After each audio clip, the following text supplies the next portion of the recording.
நிறைய பேர் எங்கிட்ட இந்த பூமி எனக்கு பிடிச்சிருக்குது, ஒரு 3 மாதம் எனக்கு டைம் வாங்கி தரீங்களா அப்படின்னு சொல்லி கேட்டால் நான் ஒத்துக்கவே மாட்டேன்.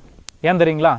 இவங்க வருவாங்க, எங்கேயாவது வந்து பார்த்தீங்கன்னா அவங்க பூமி விற்கிறேன்னு சொல்லிட்டு அட்வான்ஸ் வாங்கிட்டு வருவாங்க, அட்வான்ஸ்க்கு வந்து போடுவாங்க. அப்புறம் எனக்கு பணம் ஆகலை, லோன் ஆகலைன்னு சொல்லி போட்டு விற்கிறவங்களும் வந்து இவங்களும் நம்பிட்டு இருப்பாங்க. கடைசியில் இது எல்லாமே சொதப்பல் தான். அதே மாதிரி இந்த அன்ரிஜிஸ்டர்ட் அக்ரிமெண்ட்டில் போடுறாங்க இல்லையா, அதெல்லாம் சேஃப்டியே கிடையாது. நம்மளோட கான்செப்ட் என்னென்னா, பூமி பிடிச்சிருக்குதுங்களா, பணத்தை ரெடிமேட் நேரடியாக வாங்க, பார்ட்டிட்டு உட்கார வைக்கிறேன், வேலை முடிஞ்சதுன்னா பேசிட்டு போயிட்டே இருங்க, அவ்வளோதான். இவங்க கொண்டு வருவாங்க, அன்ரிஜிஸ்டர்ட் அக்ரிமெண்ட்டில் ஒரு 300 ரூபாய்க்கு அடிச்சு கொடுப்பாங்க. அதெல்லாம் பார்த்தீங்கன்னா ஒரு 10 லட்சம் 15 லட்சம் கொடுத்து போட்டு என்ன சேஃப்டி இருக்குது இன்றைக்கி? அன்ரிஜிஸ்டர்ட் அக்ரிமெண்ட் சேஃப்டியே கிடையாது. அதே மாதிரி ரிஜிஸ்டர்ட் அக்ரிமெண்ட் போட்டுக்கலாமான்னு கேட்டிங்கன்னா அதுக்கும் சேஃப்டி கிடையாது. காரணம் என்ன தெரியுமா?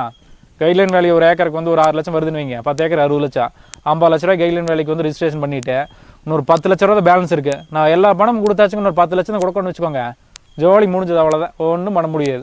சரிங்களா? ஸோ இந்த